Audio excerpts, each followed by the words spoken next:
Centaines de chaises là-bas.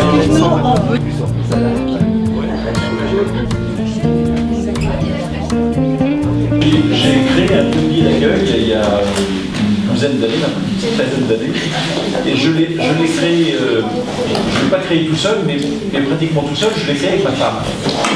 Mais je lui ai demandé de se raccrocher à mon projet. Je ne voulais pas aller au conseil départemental de l'Eure, leur expliquer que je voulais accueillir 5 jeunes filles chez moi. Donc j'ai demandé à Philippe de quitter son métier d'enseignant pour me rejoindre et pour travailler avec nous. Et puis, chemin faisant, on a... Peut-être qu'il y a le risque de, ce que disait Arnaud tout à l'heure, de s'institutionnaliser, mais en même temps, moi j'avais le désir d'être efficace. Et donc j'ai créé un lieu d'accueil qui se développe, qui aujourd'hui autour de deux pôles d'accueil. Un pôle d'accueil intérieur, où on accueille des jeunes mineurs isolés, ou pas d'ailleurs, enfin étrangères je veux dire ou pas, mais qui sont forcément ou enceintes ou déjà maman. Et quand elles arrivent à la majorité, on a inventé une couveuse, un endroit où on vérifie que la maman et l'enfant vont être capables d'être en autonomie dans la relation éducative. Elles savent pas bien faire le ménage, elles savent pas faire bien la cuisine, c'est pas le problème, mais est-ce qu'elles sont réactives vis-à-vis de leur enfant? Est-ce qu'on va pouvoir les laisser s'échapper de notre vie quotidienne dans leur appartement d'accès à l'autonomie? Et donc le département m'a suivi dans le projet. J'ai donc créé un deuxième lieu d'accueil qui s'appelle le Demamour d'ailleurs. Le premier s'appelle le Demamour d'ici et le deuxième s'appelle le Demamour d'ailleurs. Et chemin faisant, l'équipe s'est agrandie, l'équipe s'est constituée. C'est très intéressant que tu fasses référence à la qualité de la constitution d'une équipe. C'est l'essentiel de la réussite pour moi d'un lieu d'accueil. C'est si on ne veut pas être tout seul, il faut intégrer différentes personnes. Moi, je me suis employé à ne pas intégrer des personnes qui ont des compétences estampillées, éducation spécialisée ou s'ils sont éducateurs spécialisés, pourquoi pas, mais je ne recherche pas le diplôme, je recherche la motivation. Et j'ai le bonheur d'avoir recruté, enfin nous avons recruté avec Dominique, on est co-responsable de cette structure, de recruter une équipe qui aujourd'hui a une motivation pour créer eux-mêmes leur lieu de vie d'accueil. Voilà, donc j'ai introduit la présence de Sandrine et d'Aurélie. Sandrine, elle avait déjà, elle a fait une petite expérience d'1 an, et puis au bout d'1 an, elle m'a dit, moi j'ai envie de créer mon truc, et ben vas-y, va créer ton truc. Elle a créé une crèche collective, une mini-crèche. Micro-crèche. Bon, alors, les crèches c'est très compliqué, et donc on ne met pas grand monde parce que ça coûte trop cher. Mais ça n'empêche que c'est un bon partenariat. Voilà, la parole est à la défense. J'y vais alors. Donc moi je suis Sandrine Leclerc, donc je suis professionnelle petite enfance à la base. Voilà, je suis auxiliaire puère de formation. J'ai travaillé pas mal d'années, enfin 13 ans, dans la fonction publique, en crèche collective. J'ai été animatrice de relais assistante maternelle. Et un jour, j'ai rencontré Benoît. Voilà, qui m'a donné l'opportunité de découvrir ce que c'était qu'un lieu de vie. Je suis partie travailler au Demamour, sous un petit peu la motivation d'Aurélie, parce qu'on se connaissait avant et qu'elle y travaillait déjà.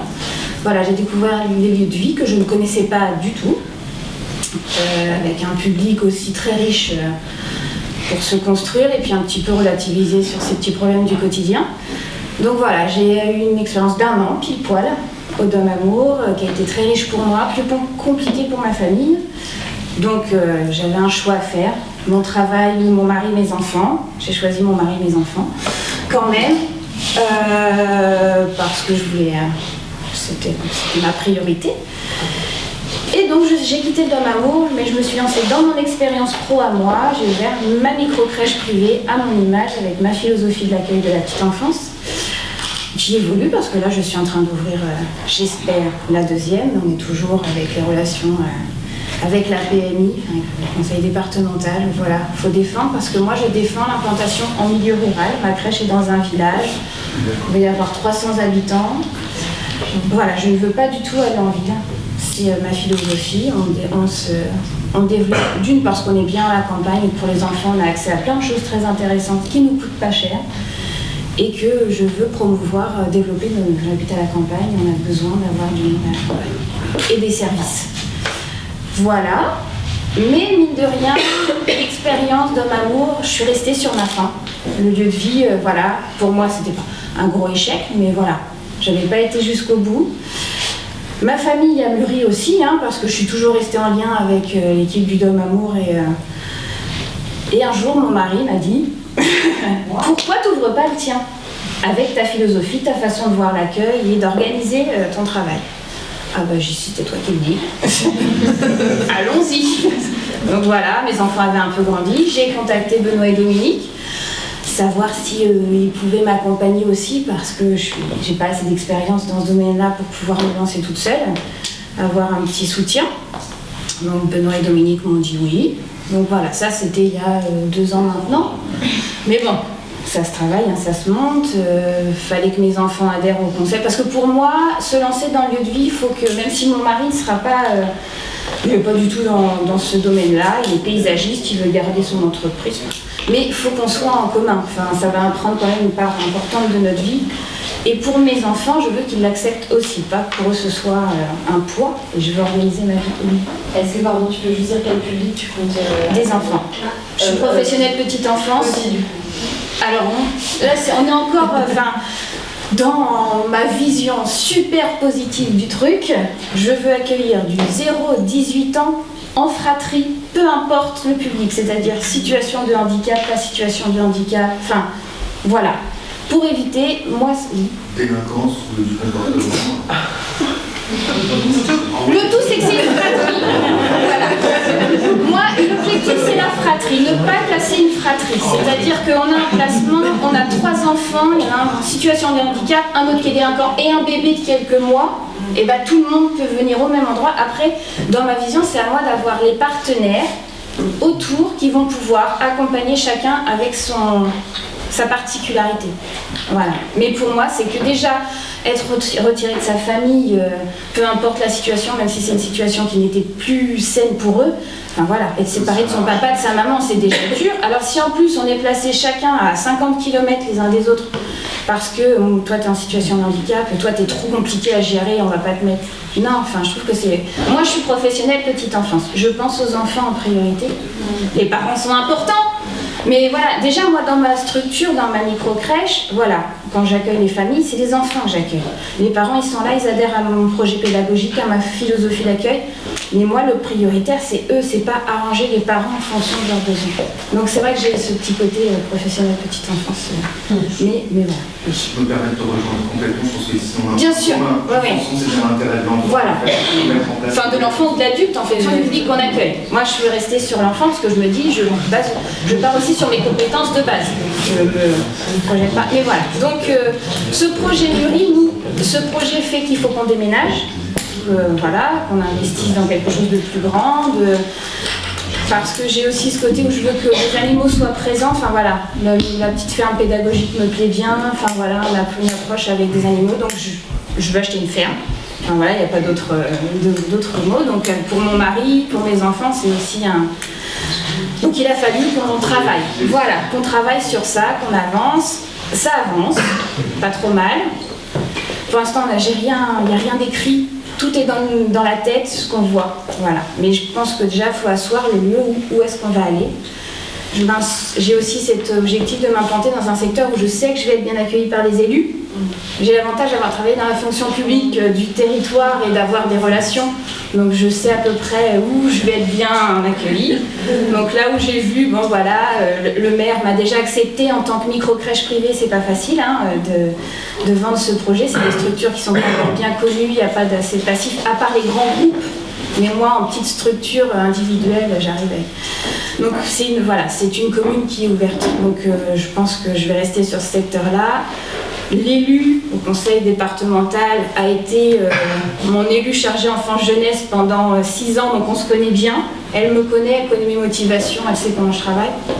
Je ne vais pas aller me mettre en difficulté pour la partir de l'interco où je suis. c'est très réfléchi. Et puis je suis bien là où je suis aussi. Hein. C'est un secteur qui me plaît, qui peut être. On a plein de services autour où je pourrais, on pourra ouvrir, intégrer les enfants dans des écoles qui sont là et dans des activités sportives. On a tout ce qu'il faut en service pour pouvoir développer une vie sociale pour les enfants utile. Voilà. Donc, ce projet avance et en échangeant, j'ai commencé à en parler à plein de gens et puis mon ancienne collègue et amie, elle est d'abord amie et collègue, ancienne collègue, sachant qu'on se connaît depuis la petite enfance, on a travaillé en crèche ensemble, on se connaît depuis 18 ans, voilà. Ça fait mal. Voilà, on s'est rendu compte. Donc vous avez pas de... Dites donc, qui c'est plus vieille? Dans la petite enfance. Ouais, c'est ça. Non. On a débuté notre carrière dans la petite enfance, mais je peux faire 18 ans à l'âge. Mais voilà, on s'est rendu compte que peut-être on pouvait avoir un projet commun, elle une envie d'évolution. Et puis moi je me dis pas partir toute seule avec quelqu'un qui a un peu plus d'années d'expérience que moi dans le lieu de vie, avec des connaissances, des services sociaux, voilà. Je dis pourquoi pas. Moi ça m'a rassurée dans le côté où je veux bien et en fait on serait toutes les deux porteuses de projet et on a nos familles qui nous suivent derrière. Alors du coup ça veut dire finalement ça passe d'un foyer familial à 2 foyers. On va s'associer. Après je vais investir dans un lieu. L'implantation. Ouais.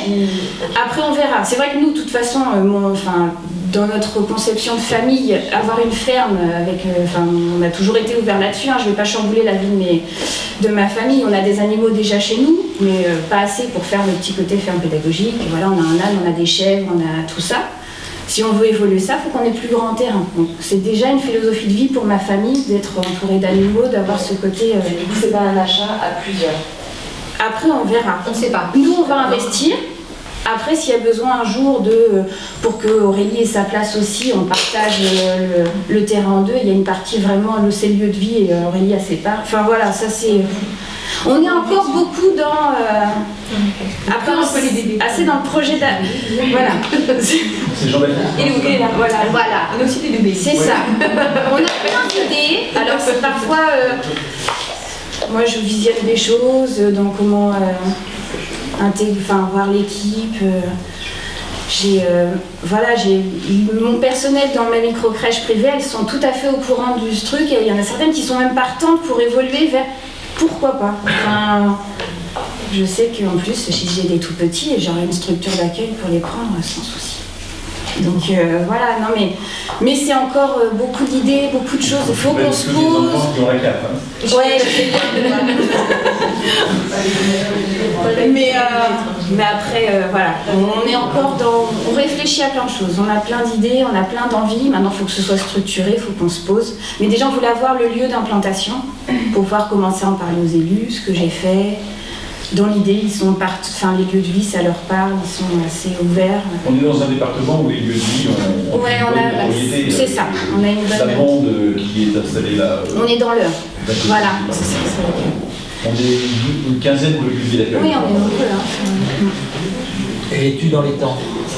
Dans les temps de quoi? C'était dans l'heure.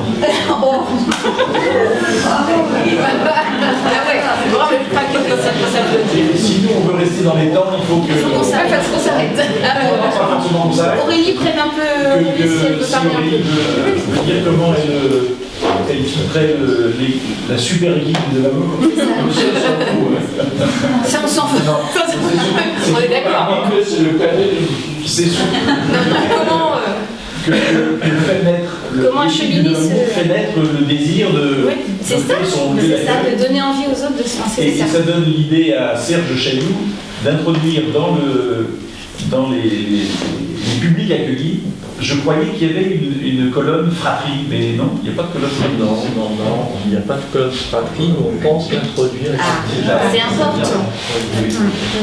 D'autant que c'est quand même inscrit dans toutes les lois, sur le fait qu'il ne faut pas séparer les frères et sœurs, sauf cas extrêmement particuliers.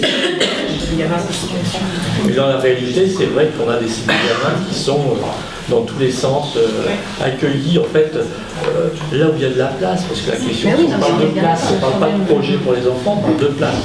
Après, moi j'ai mis un bémol quand même à ces histoires de fratrie à tout prix, pour avoir accueilli des fratries, alors pas énorme, hein, c'était 2. Le maximum c'était 2, oui, de frères et sœurs ou sœurs et sœurs, où effectivement, alors soit on n'a pas su faire, hein, c'est possible aussi, mais où ça n'a pas été bénéfique, au moins pour l'une des deux ou l'un des deux. Ça a été très compliqué. C'est pas à tout prix. C'est quand c'est possible et que c'est bénéfique. Le problème, c'est que l'accueil de fratrie, on ne raisonne pas qu'il y ait des accueils différenciés. Ce qui manque, c'est des structures ou une volonté d'éviter l'éloignement. Hein. Et quand ils sont placés l'un dans un endroit, l'un dans l'autre, il y a un peu rupture de lien et ça c'est dommage. Il faut qu'il y ait une organisation qui permette le lien. Mais après, c'est pas forcément pertinent non plus. Ça peut l'être. Voilà, comme tout accueil, je pense qu'il faut aussi être ouvert à se rendre compte, accepter que c'est pas possible. Savoir se dire, oui, on a essayé, non, c'est nocif pour eux. Peut-être un temps de séparation et après on se retrouve. Comme on peut dire, voilà, les familles s'en retirent de chez papa-maman parce que là, à cet instant-là, c'est plus possible, mais toujours dans l'espoir où on se retrouve. Le tout, c'est de savoir réfléchir et pas être... pour moi, hein, j'ai trop été rentrée dans des cages. Je crois qu'à terme, on doit à ses enfants, on a le devoir pour ses enfants de pouvoir leur expliquer s'ils le souhaitent et quand ils le souhaitent, le pourquoi ils n'ont pas été accueillis ensemble. Donc privilégier l'accueil, ou si on ne le fait pas, dire pourquoi. Et qu'on ne puisse pas se réfugier derrière le côté manque de place. Oui. Oui, Aurélie, tu veux compléter là? Oui, juste très rapidement, comment moi, parce qu'il y en a qui me connaissent aussi un petit peu dans cette salle et qui sont peut-être surpris de me voir là aujourd'hui en tant que porteuse de projet, mais comme je disais tout à l'heure, je suis au stade bébé encore. C'est quelque chose qui mûrit dans ma tête, donc je suis en priorité, au début, une professionnelle de la petite enfance, mais Sandrine, là je travaille en crèche, auxiliaire de puériculture de formation aussi. Ensuite j'ai fait la connaissance. Alors je suis désolée, je suis un peu émue. Ça c'est moi. Voilà. Dans les mille boîtes de mouchoirs. Ouais, c'est moi. J'ai décliné comme ça. Voilà. C'est une très belle rencontre que j'ai fait et qui m'ont fait découvrir ce que c'était que d'être permanent milieu de vie et et maintenant ça fait 8 ans que je travaille avec eux. Voilà, je suis permanente du lieu d'accueil de jour et depuis janvier. Comment ça vous coûter cher en mensualité? Je vais me dégager. Et depuis le début janvier, en fait, on a ouvert donc, ce deuxième lieu d'accueil qui s'appelle le Maman d'ailleurs, qui accompagne donc les mamans avec leurs enfants et qui sont en accès à l'autonomie. Voilà. Et j'ai été très, très touchée par l'accueil d'une des jeunes, principalement, qui est maman de 3 enfants et qui a vu ses enfants placés et séparés. Voilà. Et l'accueil au quotidien, ça renvoie à des choses. Et c'est comme ça qu'un peu, je fais court, hein, comme ça, il est venu l'idée de pourquoi pas continuer, c'est sûr, de travailler dans un lieu de vie d'accueil, de pourquoi pas lancer ce projet, de travailler sur l'enfant, puisque c'est à la base de ce que j'aime faire, ce que je sais faire. Alors l'accueil des ados aussi, et notamment l'accueil des MNA, c'est quelque chose qui me plaît beaucoup aussi, et que j'apprécie. Et voilà, cette combinaison familiale et lieu de vie d'accueil. Ouais. C'est un thème qui traverse les lieux de vie d'accueil. Voilà, c'est ça. Après, c'est une expérience. Est-ce que tu veux finir la matinée? Moi non plus. On continue sa famille, hein. On n'a pas vu tout le monde.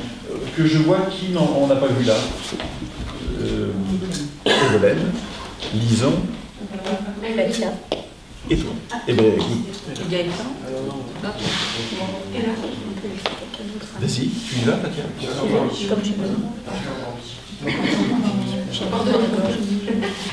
Pardon? À quelle heure était France Travail? C'est pas véritablement un projet, c'est plutôt une ambition et on n'espère pas une utopie, c'est juste réintroduire les centres départementaux, enfin tout au moins celui de la Gironde, pas comme des structures qui vous balancent des gamins dans des jeux vendeurs, mais plus comme de véritables partenaires. D'accord. Voilà.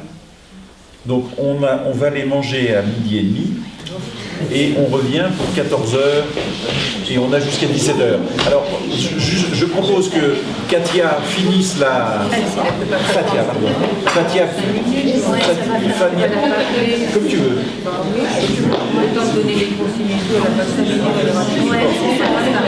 Alors, on se donne du temps pour écouter les 3 derniers lieux d'accueil et le service départemental de Gironde en début d'après-midi. Et puis on finira l'après-midi à reprendre entre gens qui sont aguerris sur ces questions-là, les réponses aux questions que vous vous posez.